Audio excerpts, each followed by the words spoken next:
Una vez dicho esto e inaugurada la jornada, damos paso a Javier Plaza, catedrático de la Universidad de Valencia y miembro de la Asociación de Juristas Valencianos, autor de la primera ponencia, Custodia compartida, situación actual y perspectiva de futuro. Recibamos con un fuerte aplauso a don Javier Plaza.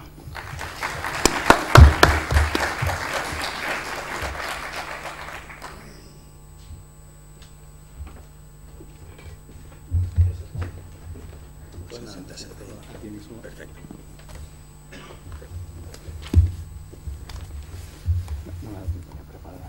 Saco aquí unos papelitos.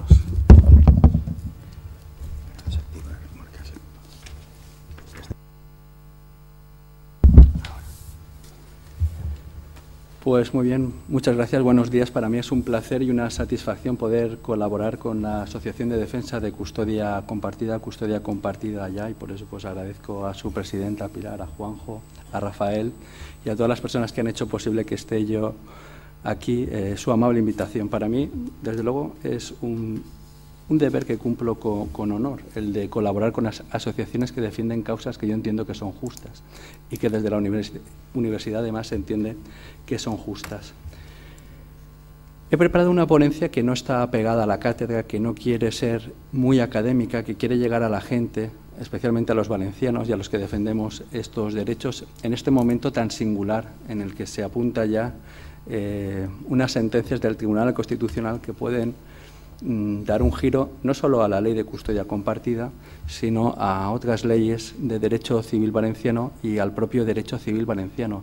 Por eso había pensado que sería conveniente situar el ámbito del derecho civil valenciano en particular y del derecho civil foral o especial en general, para desde ahí situar la norma, la ley de relaciones familiares de los hijos e hijas cuyos progenitores no conviven. Y además, pues la conferencia creo que se intitula la Ley de Custodia Compartida, situación actual y perspectivas de desarrollo. Voy a dar desde el punto de vista académico aquellas perspectivas de desarrollo que creo que debemos tener en cuenta, atendiendo incluso el peor de los casos, que es una sentencia del Tribunal Constitucional desfavorable. Bien, el derecho civil valenciano ancla de lo que fue el derecho foral valenciano. Y por tanto no podemos olvidar que en la segunda conquista de la ciudad de Valencia, la que protagoniza el rey Jaime I para la corona de Aragón, lo que hace es en primer lugar establecer la voluntad de que Valencia como ciudad se constituya también como reino en lo que son sus territorios aledaños y que tenga un derecho propio que se iba a regir por una costumbre importada de terrenos de la corona de Aragón, como Lleida y la propia ciudad de Zaragoza, pero que finalmente se quiso que fuese una norma propia, els furs, los fueros. ¿Por qué son originales los fueros, o aparte de ser un sistema propio del Reino de Valencia? Pues básicamente por dos razones, por su configuración y por su contenido. Fijaros, por su configuración, teniendo en cuenta que en ese momento el rey tenía o acaparaba sobre sí bastante poder, en el Reino de Valencia y en la Corona de Aragón había una suerte de contrapoderes. Evidentemente pensemos que la población en ese momento, en el 85%, es analfabeta y que realmente hay un grupo que detenta el poder, que es básicamente la Iglesia y la nobleza, también las ciudades del Reino de Valencia. Pues bien, ese otro poder estará presente en lo que son las Cortes valencianas para establecer las normas propias por las que se regirá el Reino de Valencia, de tal suerte que no será el rey el que imponga las normas, sino que serán todos estos colectivos los que participarán en la elaboración de las normas. Aunque parezca mentira, es un precedente muy avanzado de parlamentarismo, puesto que en las Cortes confluían todos los poderes fácticos del reino, aquellos que tenían una capacidad, desde luego, para mejorar la sociedad y para innovarla. Y en ese sentido, pues, cuando se convocaban cortes, había una suerte de brazos.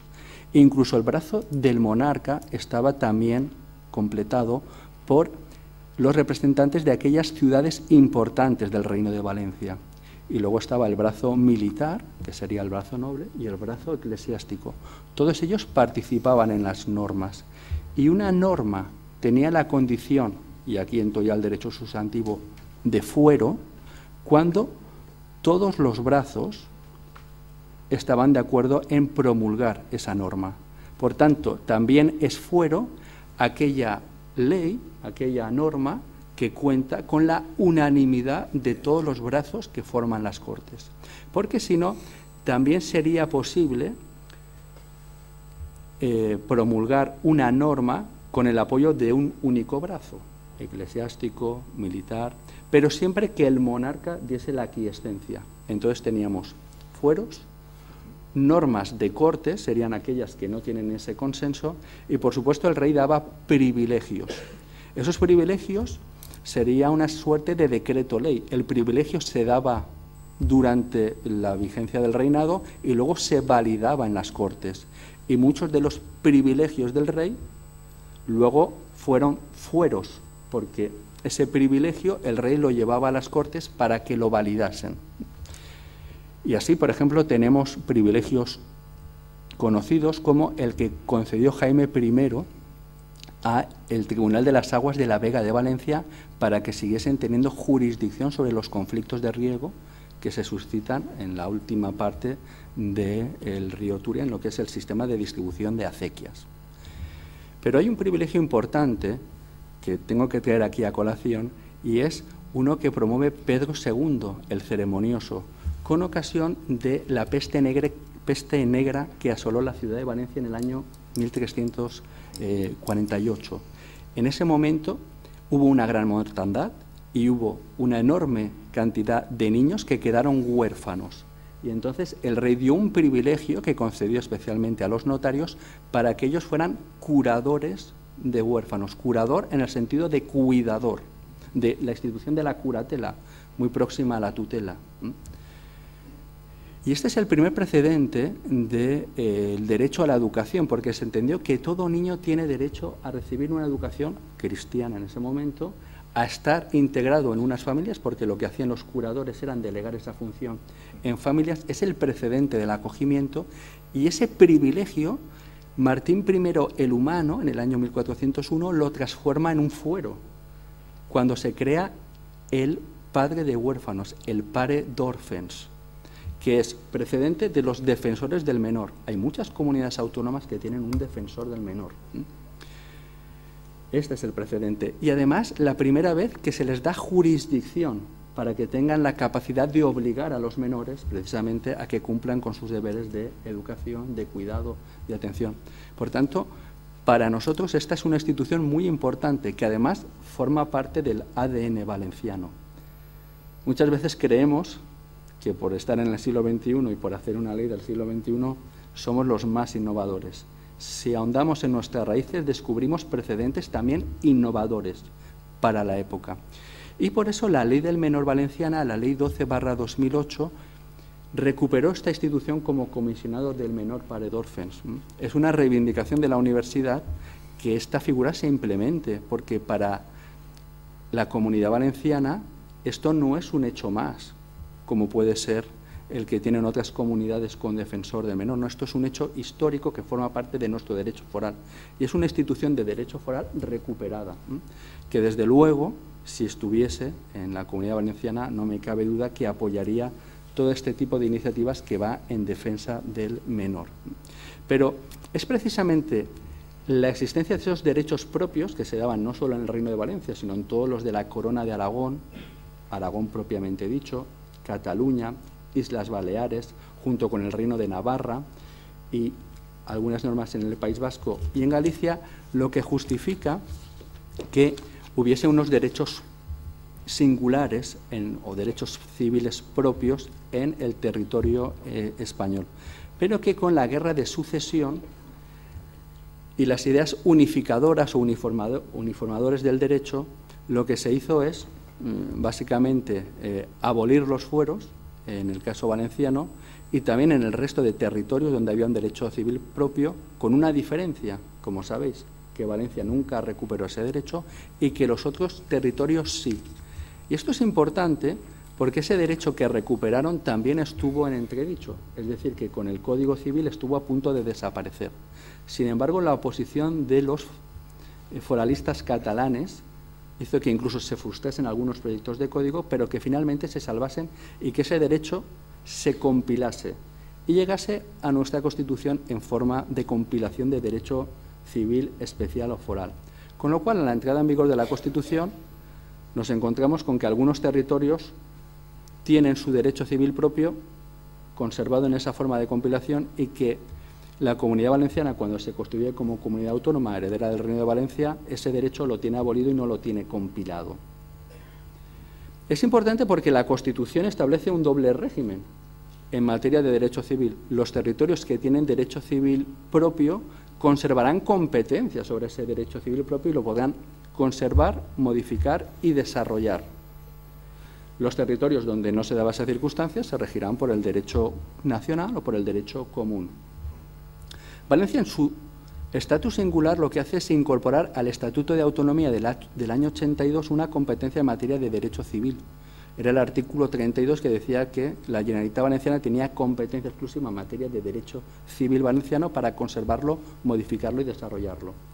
Y se hace una primera avanzada con una institución que es el arrendamiento histórico, que se regía por los fueros y que había sobrevivido en forma de costumbre y estaba vigente. De tal suerte que esa institución se regula en una ley de arrendamientos históricos y se lleva al Tribunal Constitucional por primera vez en el año 92. Y hace una interpretación, que no se podrá desdecir, de que la Constitución da o concede competencia para regular sobre el derecho civil propio, no solo de los territorios que tienen un derecho compilado, sino aquellos que lo conservan en forma de costumbre. Y sobre esa base se reforma el Estatuto de Autonomía del año 2006 y ya se quiere clarificar que realmente tenemos una competencia para desarrollar nuestro derecho civil propio idéntica a la que tienen los territorios de derecho comparado, de derecho compilado. En ese sentido no queremos ser más que los que tienen un derecho civil compilado, pero tampoco queremos ser menos, porque también es injusto que nos acaben equiparando con aquellos territorios que no tuvieron derecho civil propio. Máxime, insisto, cuando es verdad que el derecho foral valenciano fue avanzado por ese doble motivo, por su carácter parlamentario y por muchas instituciones, como la del Padre de Huérfanos o el Tribunal de las Aguas de la Vega de Valencia o los arrendamientos históricos, cuya utilidad se ha demostrado capaz de sobrevivir al paso de los tiempos e incluso a una abolición.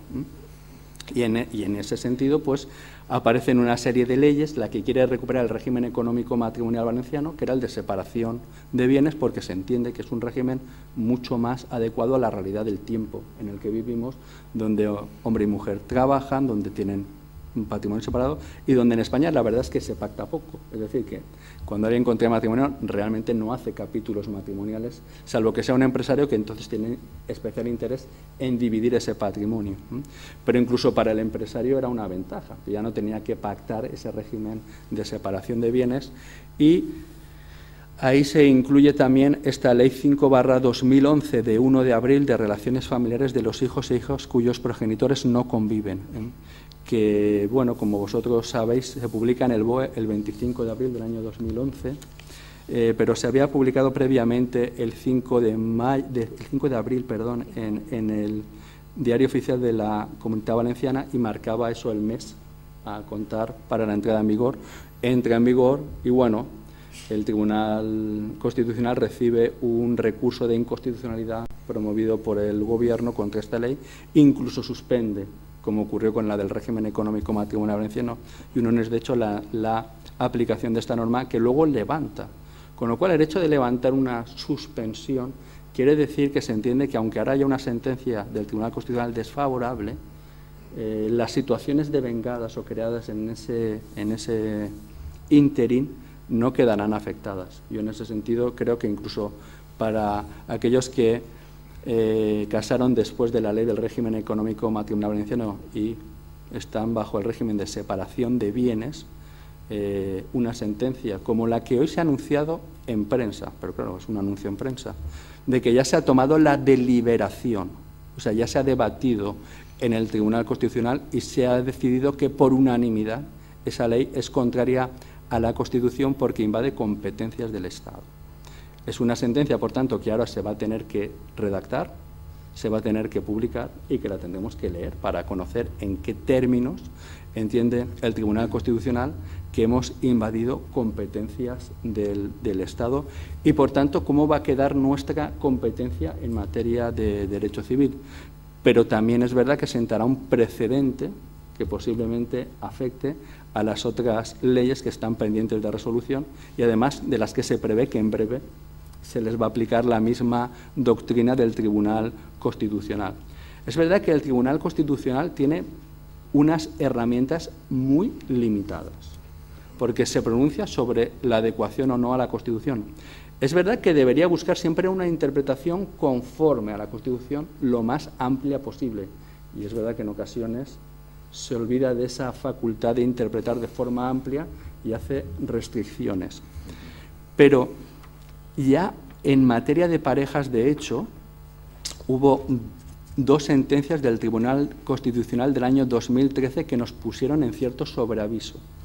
Eran sobre la Ley de Uniones de Hecho Navarra y la de parejas de hecho de la Comunidad de Madrid. Una con derecho civil propio y otra sin derecho civil propio. Para la que tenía derecho civil propio, le dijo que realmente imponía una serie de derechos y deberes a las uniones de hecho que excedía de lo que era la institución, porque era una institución que quería tener una cierta convivencia moral y reconocida, pero sin imposición de tantos deberes, y que ese encorsetamiento de deberes era excesivo.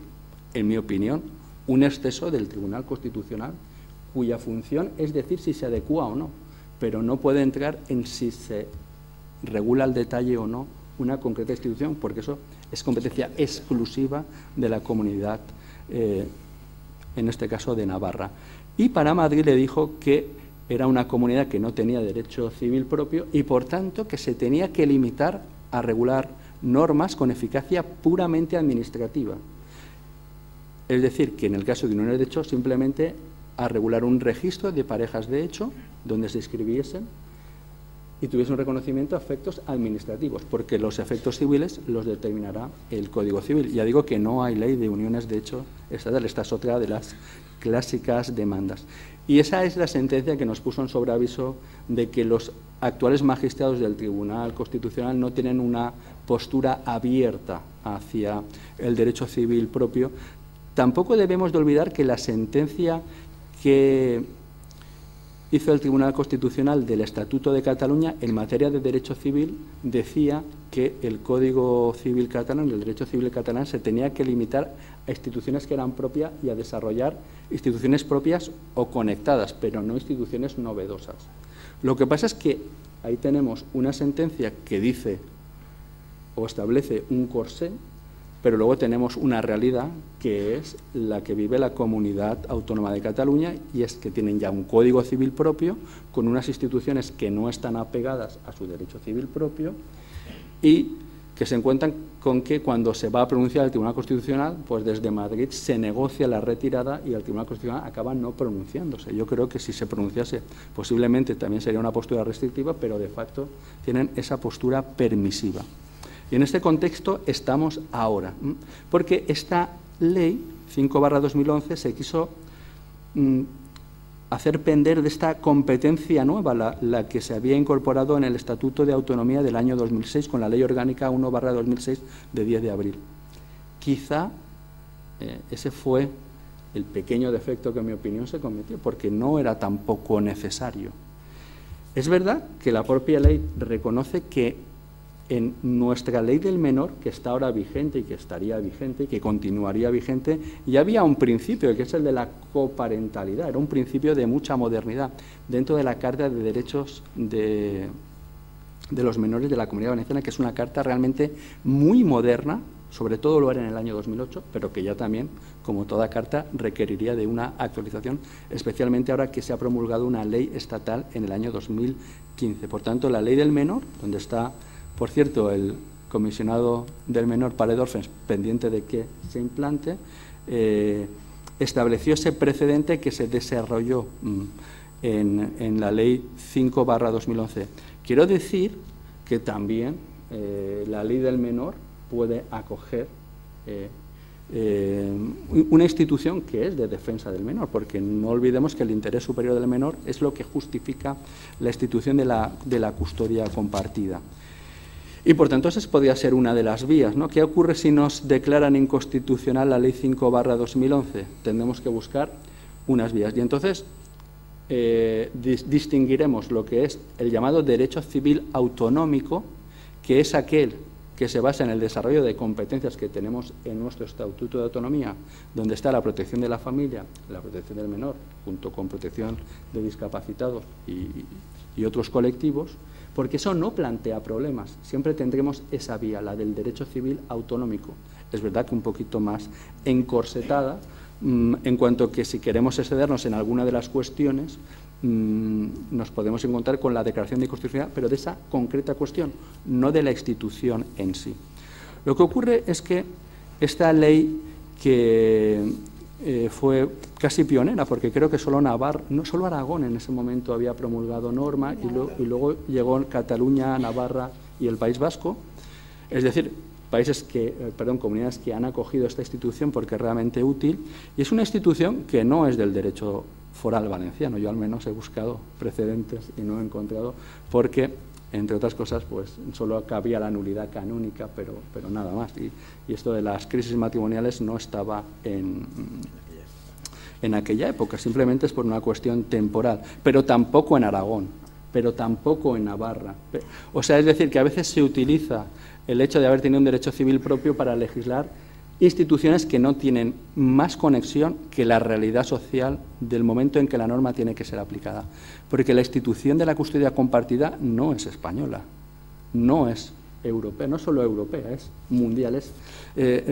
Se inicia básicamente en Estados Unidos, donde está muy consolidada, ahí se le llama pues joint custody, aunque hay una modalidad que es la shared custody, custodia compartida, esa sería la traducción literal, pero que es una institución que encontramos en todos los ordenamientos, con carácter, no, como ha apuntado el magistrado y como apunta el Tribunal Supremo, no con carácter exclusivo, pero sí con carácter preferente. O sea que, en principio, es la más utilizada. Solo cuando hay una causa de exclusión, pues se establece una custodia unilateral en favor de uno de los concretos progenitores.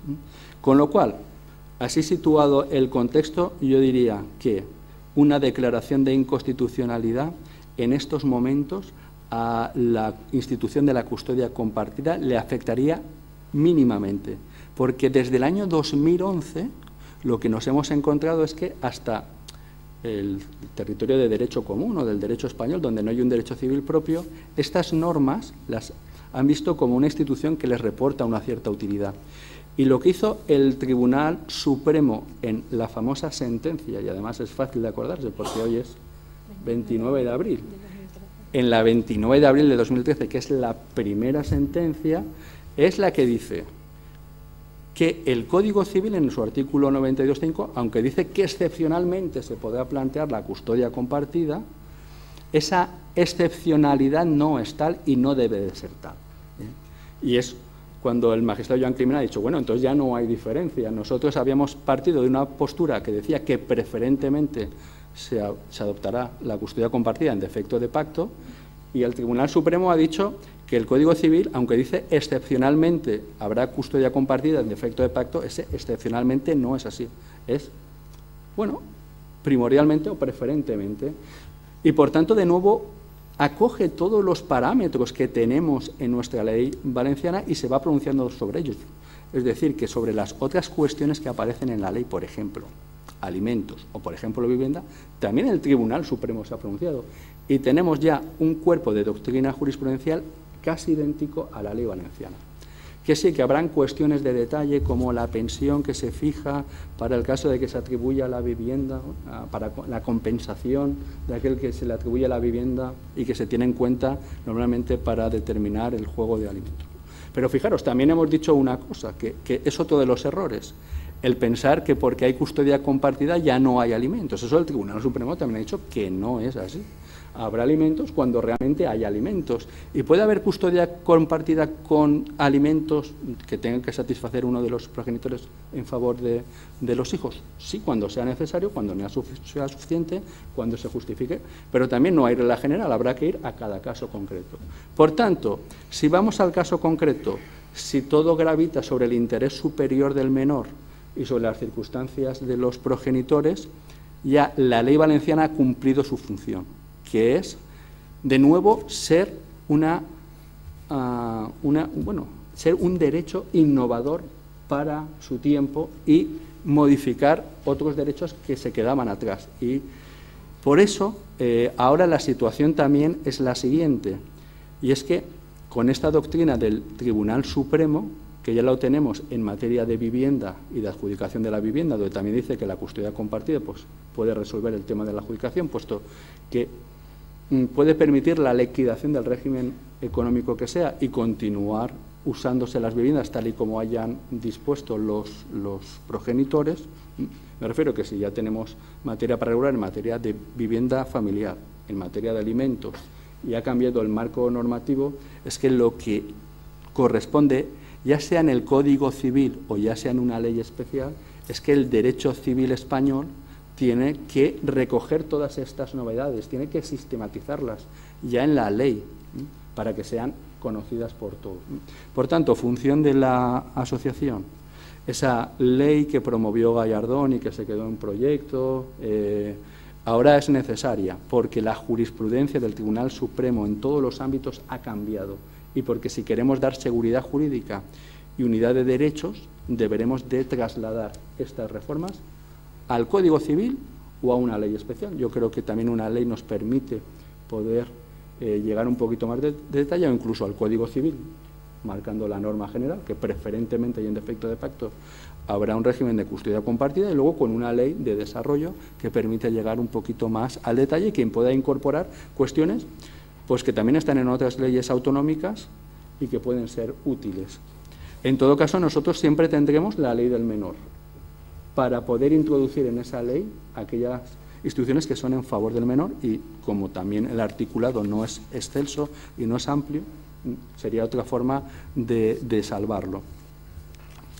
Y ya casi concluyendo, porque en tiempo vamos bien, tampoco me quiero exceder, la ley está muy bien, pero ¿qué se tiene que modificar de esta concreta ley? Porque imaginemos que la respuesta es favorable y que se salva la constitucionalidad de esta ley, puesto que a lo mejor el Tribunal Constitucional entiende que ya es una institución que su constitucionalidad se ha salvado no por el título originario, el derecho civil foral valenciano, que era inconstitucional, sino por el hecho de que por el devenir del tiempo, en estos 5 años, lo que decía la ley valenciana, porque creo que también va la ley aragonesa, bueno, hay otras leyes recurridas, bueno, lo que decían las leyes de derecho civil propio sobre esta institución ya han sido adaptadas al derecho español, aunque sea por vía de jurisprudencia. A lo mejor puede decir, bueno, pues ¿para qué voy a declarar inconstitucional una norma que ya de facto se aplica así vía jurisprudencia? Bueno, pues entonces tenemos un problema menos, pero si no es así y entra en que la Comunidad Valenciana se ha excedido porque regula algunas cuestiones de detalle que estén de su competencia y que son competencias exclusivas del Estado, bueno, pues tenemos la ley del menor para buscar ahí un pequeño capítulo, porque es que la ley del menor valenciana también se tiene que reformar. Ya tenemos 2 leyes que se tienen que reformar necesariamente, la del menor, la infancia y la adolescencia, era Ley de Protección Integral de la Infancia y la Adolescencia de la Comunidad Valenciana, esa hay que adecuarla a la nueva ley estatal y el propio Código Civil y en su caso leyes especiales españoles se tienen que adecuar a la nueva doctrina del Tribunal Supremo de la que se dará cuenta. Por eso no he entrado al detalle de las sentencias, porque como verán, con la aplicación de toda esa doctrina nos encontramos con un derecho similar. Lo que sí que es muy llamativo es el tema del ámbito de aplicación, porque claro, la ley, y es lógico que fuese así, trató de aplicar esta norma únicamente a aquellos que ostentan la vecindad civil valenciana. ¿Qué es esto de la vecindad civil valenciana? Es un poquito complicado, porque no es una vecindad administrativa, es unos criterios de atribución del derecho civil propio o foral. Y, por tanto, los nacidos en Valencia de padres valencianos pues serían de vecindad civil valenciana, pero si alguien no ha sido así, con unos criterios, por ejemplo, de residencia continuada durante más de 10 años sin manifestar nada en contrario, también tendría vecindad civil valenciana. Pero me refiero con que nos podemos encontrar con parejas matrimoniales o no matrimoniales que residan en Valencia y que no tengan vecindad civil valenciana. La ley en principio no les sería aplicable. Aunque es una ley valenciana, lo es solo aplicable en la medida en que las personas tienen la condición de derecho civil valenciano, son vecinos civiles de Valencia, tienen vecindad civil valenciana. Pues bien, os digo que la Unión Europea, en todos los reglamentos de familia y también de sucesiones, está cambiando este criterio. Ya no es la ley personal, que también está en nuestro Código Civil, es el criterio de la residencia habitual.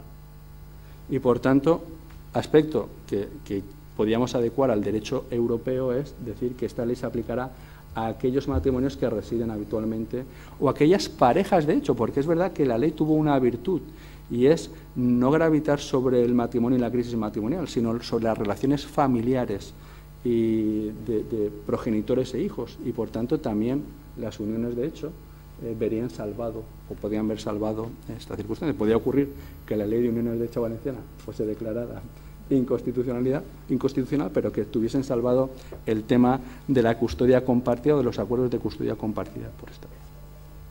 Concluyo ya diciendo que hay otras instituciones que pueden ayudar y mucho en el contexto de crisis familiar, ya sea de parejas matrimoniales o no matrimoniales, y es la mediación.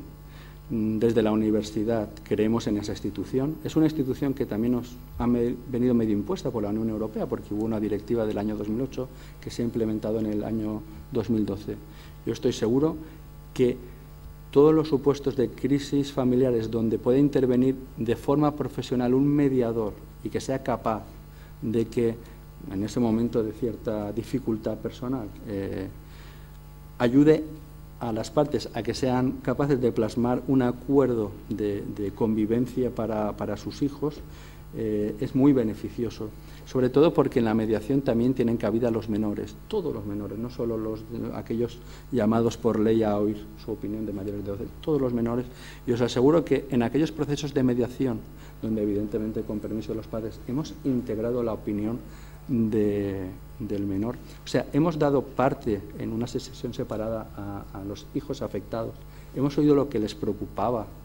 Evidentemente los hijos lo que quieren es que su situación de crisis, pero sabiendo que esa posibilidad será complicada y no sea posible, ¿cómo os gustaría que fuese la convivencia? Bueno, entonces observas cómo las personas que están en este conflicto de poner fin a su relación personal, de repente se dan cuenta que es que tenían unos hijos que realmente, y les preocupa mucho, jugando con lo que opinan los hijos, ha sido muy fácil alcanzar acuerdos de custodia compartida. Concluyo con la última idea que os quería decir. La custodia compartida no es una institución solo española, además no es una especie, es un género. A mí me gusta remarcar mucho esto. ¿Qué quiere decir que es un género? Es que admite muchísimas modalidades, tantas como los intereses de las partes tengan. Es como la mediación, donde tampoco hay jurisprudencia. En la mediación no hay jurisprudencia. El mismo conflicto nunca se resuelve igual. Un caso de separación de un matrimonio con 3 hijos nunca daría igual a un mismo acuerdo de mediación ni de custodia compartida. Las modalidades son infinitas, tantas como se adapten a los intereses de los progenitores y de los hijos afectados, también de las personas allegadas. Y rara vez es del 50%, esto también es verdad. Aunque hay modalidades de semanas, de meses y del 50% con esa idea de compartición, también es verdad que el régimen es muy flexible. Por tanto, entiendo que con la mediación y con la custodia compartida, teniendo en cuenta que lo que juega es el interés superior del menor, lo que se alcanza, ya que estamos en la ciudad de la justicia, es una idea mucho más elevada de la justicia. Desde luego, como ha dicho el magistrado Joan Climent, mucho más justa de la que puede dar un juez que no conoce ni a los progenitores ni a los hijos en una resolución de atribución de custodia compartida o de custodia separada en favor de los hijos. Y en definitiva, pues que estoy muy a gusto aquí con vosotros, que No pararía de hablar porque el tema es apasionante, entiendo que otros tienen que hablar y que estoy a vuestra disposición para lo que os pueda ser de utilidad. Muchas gracias. Muchas gracias.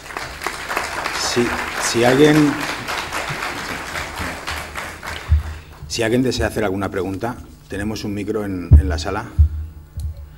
¿Nadie? Vale. Pues Javier, muchas gracias a ti. Espera, que sí, es que no le dais tiempo a la gente. ¿Quién? Manu. Ah, ¿Lo perdón. tienes ahí?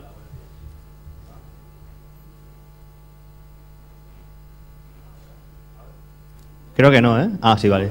Sí, hola, buenos días. Sí, una pregunta. ¿El Tribunal Constitucional se pronunciará a favor o en contra de la ley de custodia compartida? Pero la cuestión es, ¿se pronunciará en contra de la custodia compartida o en contra de que Valencia pueda tener derecho civil? Porque entiendo que si se pronuncia en contra de la custodia compartida sería una cuestión política, de ideología política. Si es en contra del derecho civil sería ya una cuestión jurídica, entiendo, vamos. Bueno, yo lo vería todo político-jurídico, o sea que tampoco es a veces yo lo veo como cuestión jurídica, pero que tiene un componente político. De hecho, la naturaleza propia del Tribunal Constitucional es esa, no forma parte del Poder Judicial y es un órgano, desde luego, cuando se pronuncia sobre la inconstitucionalidad de las leyes, a mitad entre político y jurídico. Se pronunciará solo sobre la Constitución. Es que, vamos a ver, la custodia compartida es plenamente constitucional. Lo que se va a pronunciar es sobre si ha habido competencia para desarrollar esta norma. Yo creo que ese va a ser el pronunciamiento básicamente. La institución está en el Código Civil y además con la doctrina del Tribunal Supremo, insisto, no como dice la letra del Código Civil, sino que integrada con la doctrina del Tribunal Supremo también, pues al mismo nivel que lo están ya en las leyes autonómicas que se quiere revisar para ver si se adecuan o no a la Constitución. Por tanto, no sé cuál será el pronunciamiento, por eso quiero decir que hay que tener un criterio de prudencia. Puede ser que, entendiendo que la Comunidad Valenciana se ha excedido en sus competencias, llegue a decir que, bueno, pero que la institución está ya consolidada y que, bueno, que a partir de ahora simplemente que se rija por el Código Civil y por la doctrina del Tribunal Supremo. Por tanto, la institución no está en peligro.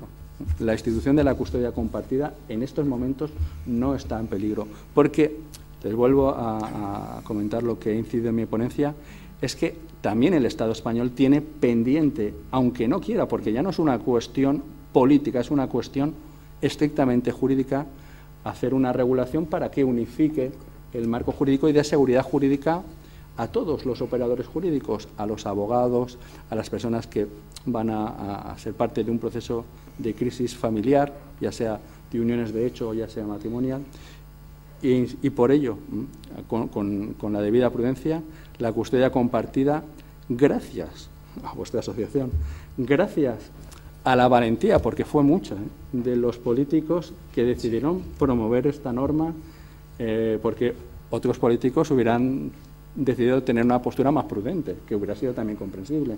Dice, bueno, pues esto, lo que diga el Estado, ¿no? Aquí hubo una postura muy política de apuesta por esta institución que yo creo que ha consolidado ya sus frutos, y es que la institución en sí no está amenazada. Podemos ir a pequeños detalles, pero el núcleo, incluso la esencia de su configuración como una institución de protección del menor, básicamente de protección del interés superior del menor, está muy consolidada.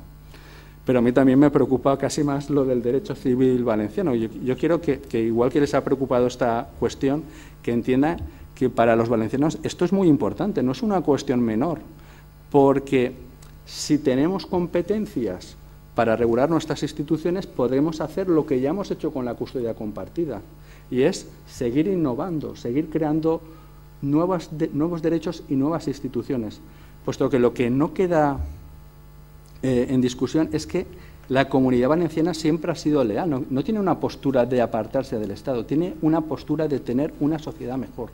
Y lo que hemos conseguido con esta ficción de tener un derecho civil propio y poder regular leyes como la de las relaciones familiares de los hijos e hijas cuyos progenitores no conviven, es esto, haber llevado una institución que no estaba en los juzgados a la realidad. También a lo mejor la asociación tiene que ver números. Nos dice también los números que tú haces un cambio jurídico y luego la sociedad necesita un tiempo, ¿eh? No porque cambies una ley la sociedad ha cambiado, no. Hay que hacer mucha pedagogía, hay que hacer muchas sesiones, hay que llevarlo, y los números poco a poco situarán con carácter preferente a la custodia compartida en el sitio en que tiene que estar, como lo está en Estados Unidos, como lo está en cualquier estado de la Unión Europea donde se admiten crisis matrimoniales y donde debería estar, pero también es verdad que no sabemos de dónde veníamos. Si vemos los números antes de la ley... Un momento, Javier. Sí que sabemos de dónde veníamos. En el año 2009 habían actualmente en la Comunidad Valenciana un 9,2 de custodias compartidas. Estamos hablando de mutuos o acuerdos y de contenciosos. En el año 2014, son datos del Consejo General del Poder Judicial, estábamos en un 31,2 en la Comunidad Valenciana y estamos hablando, como siempre digo, de mutuos o acuerdos y de contenciosos. Lo que ha hecho esta norma precisamente es elevar los mutuos acuerdos, elevar las custodias compartidas de una forma gradual, de una forma que la sociedad lo estaba demandando, pero como se ve hay una evolución. ¿Por qué? Porque se pone una norma, ya se puede solicitar y entonces la gente socialmente tira hacia arriba. Y me gustaría aclarar, porque estoy viendo a través de las redes que como esta mañana El Mundo ha puesto que ya el Tribunal Constitucional ha quitado la ley, no está la sentencia. O sea, El Mundo lo que ha hecho esta mañana es poner una noticia diciendo que el Tribunal Constitucional ha quitado la ley de régimen económico matrimonial, pero no hay sentencia. O sea, es un poco castillos artificiales lo que están haciendo. La gente que se calme, porque hasta que no haya una sentencia no hay nada que temer. El Mundo lo que ha dicho es lo siguiente, que ha tenido noticia de que la deliberación ya se ha producido y además ha tenido noticia, según decía, de que unánimemente se ha declarado inconstitucional por exceso de competencia, pero no sabemos cómo está. Ahora es posible que se haya producido esa deliberación, pero ahora el ponente tiene que redactar la sentencia, explicar en qué se basa y luego ya la leeremos y la analizaremos, porque tampoco, por tanto, yo no me puedo pronunciar porque no conozco el grado de inconstitucionalidad, porque a lo mejor solo son de algunas pequeñas cuestiones. Es que tampoco lo sé, por tanto, porque no deja de ser una información periodística que, en mi opinión, está muy mal que se produzca, porque, como siempre, la justicia tiene que ser muy prudente. Y la prudencia obliga, primero, a guardar estricto secreto de las deliberaciones, que se pueda saber que se ha adoptado por unanimidad. Hombre, aunque me imagino que la fuente es única, uno ha dicho que todos lo han hecho por unanimidad. Pero eso está muy feo porque, al menos por deferencia a los afectados, que serían los que primero se tienen que enterar, los primeros notificados tienen que ser siempre los afectados. Y en ese sentido, pues bueno, lo que hace es crear un estado de ansiedad, de desconcierto, y que luego es verdad que leeremos la ley y si la ley es muy desfavorable, pues primero buscaremos soluciones jurídicas, pero también necesitaremos apoyo social para concienciar de que esta no es una cuestión menor. A mí no me preocupa la Ley 5/2011, me preocupa la pérdida de oportunidad que puede tener la Comunidad Valenciana para hacer cosas tan importantes como lo que ha hecho con la Ley 5/2011 de futuro. Porque nosotros, insisto, en nuestro ADN está siempre el innovar, el ir por delante, el adecuar la realidad jurídica a la realidad social. Y en ese sentido, pues, perder esto sería como una nueva batalla de Almansa. Sería la sentencia Almansa 2. Y a mí esto me gusta ponerle nombre a las cosas porque ya tuvimos una primera derogación de los fueros, hemos hecho un esfuerzo desde la entrada en vigor de la Constitución para casi recuperarlos de facto y situarnos al mismo nivel de si lo hubiéramos tenido, y ahora esta sentencia sería una batalla de Almansa 2 en forma de sentencia. Por tanto, vamos a esperar a ver, pero sí que yo estoy seguro que no solo esta asociación, sino otras asociaciones, también la de juristas valencianos, estamos haciendo una acción de difusión y nos entretenemos a explicar el derecho foral y su importancia y la situación actual, porque es muy importante para nuestro autogobierno. Seríamos una comunidad autónoma, digamos, de nivel menor, y sería una injusticia histórica, una doble injusticia histórica. Porque también es verdad que a mí el criterio de la historia me parece poco jurídico, ¿no? Que hayamos tenido unos derechos con otros y otros no, y por eso podemos tener un derecho mejor, me parece también que no es un criterio. Pero bueno, pero si ese es el criterio, entonces aplíquese a mi comunidad en igual de condiciones que al resto, es lo único. La última pregunta. ¿Se escucha? Sí, bueno, en primer lugar quería felicitarte por la excelente exposición, que ha sido con muchísimo rigor, pero a la vez muy clara y muy amena para buena parte de las personas que estábamos aquí. Me ha encantado de las últimas palabras que has dicho, que son casi titular de un periódico para mañana, vamos, Almansa 2, directamente. Yo creo que es un titular impresionante. Como en la ponencia era la situación actual y además una revisión histórica que venía hasta muchos siglos hacia atrás, que ha sido impresionante la forma de exponerlo, me gustaría opinión sobre el futuro y en concreto en los dos ámbitos. Uno es en relación al contenido de la propia custodia compartida, en relación a la jurisprudencia del Tribunal Supremo, pero el Tribunal Supremo hace jurisprudencia, se necesita una legislación y evidentemente aquí de nuevo entramos en un ámbito político. Una ley nueva de ámbito estatal ¿podría reducir esas líneas rojas que da el Tribunal Supremo? Es decir, ¿podría ser más regresivo, en primer lugar? Eso sería la cuestión en relación a lo del tema de la custodia compartida, que yo, lo siento, pero si en general soy muy optimista, ahí no lo soy tanto. Y luego en el otro, que considero mucho más fuerte, y en este caso como miembro de la Asociación de Juristas Valencianos lo destacaría más. Ese Almansa 2 es un Almansa 2 que va a arrasar directamente el derecho civil valenciano. Es decir, no tenemos posibilidad de defender realmente lo que es nuestro, más allá de lo que vemos en determinados titulares como señas de identidad, etcétera. Yo pienso que esto es un elemento fundamental en este caso de nuestra comunidad autónoma como una institución fundamental en este campo, pero como en muchos otros. Es más, yo creo que esa batalla, ¿vale?, será la 2, pero la 3 yo creo que la ganaremos. Nada más. Pues no, Rafael, efectivamente, te respondo. ¿Que es necesaria una ley estatal porque ha cambiado la jurisprudencia? Es obvio. Breve, por favor, Javier.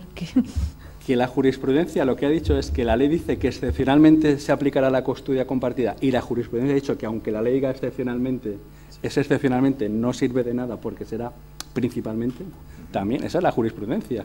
O sea, la jurisprudencia lo que ha hecho es adecuar la institución a la realidad social diciendo que lo que dice el Código Civil ya no debe de aplicarse porque en todas las cosas está el caso concreto y el interés superior del menor. Entonces no podemos establecer un criterio que sea residual. Tenemos que ponerlo casi al mismo nivel que la valenciana. Por tanto, tu temor de que la ley española sea contraria o tenga un... No, la ley tiene que como mínimo reconocer la jurisprudencia consolidada y a partir de ahí incluso apuntalar porque da seguridad jurídica, porque permite una aplicación uniforme en todo el Estado español y también es justo que todos se puedan beneficiar en igual de condiciones sin depender del Estado... sin depender de la comunidad autónoma donde uno reside, estando en el mismo estado. Eso tampoco tiene sentido. O estando en una comunidad autónoma, pero porque no tengo la condición de vecino civil valenciano, aunque soy residente. Eso no tiene sentido. Yo también os he puesto unos deberes. Hay que coger nuestra ley y hay que también modernizarla. Y os he dicho que esto de la vecindad civil lo podemos superar ya con residencia habitual, que nos daría una amplitud mayor. Y bueno, pues sí, la universidad siempre va a estar atenta y la Asociación de Juristas Valencianos también. Pensar que la expresión derecho foral es una expresión que solo debería de aplicarse al derecho civil valenciano, porque solo nosotros tuvimos fueros y solo nuestras leyes se llamaban fueros. Se llama así porque un profesor de la Universidad de Valencia, Gregorio Mayans y Ciscar, también jurista de la Corte de Carlos III, lo que hizo es defender el derecho foral para su implantación y finalmente se nos ha quedado lo de derecho foral para todos los derechos civiles o especiales. Quiere decir que la universidad en su ADN está luchará, pero también es verdad que necesitamos conocer la sentencia para ver estrategias. Yo quiero ser prudente también, tampoco quiero hoy avanzar estrategias que luego no diga, bueno, ¿para qué has dicho tanto si la sentencia dice mucho menos? Que no os quepa duda que nada más tengamos la sentencia publicada la leeremos, y que no os quepa duda que la Asociación de Juristas Valencianos y la Universidad y el Colegio de Abogados dará las salidas y las explicaciones que creamos más convenientes para la sociedad valenciana. Desde luego, en algo nadie nos gana, y es el ingenio. Y tenemos ingenio para todo, para el arte, para nuestra forma de ser, y también tenemos ingenio jurídico. Mucho desde el principio, está en nuestro derecho foral, está en esta ley de custodia compartida, y lo tendremos también para defendernos de almansados. Muy bien. Muchas gracias, Javier.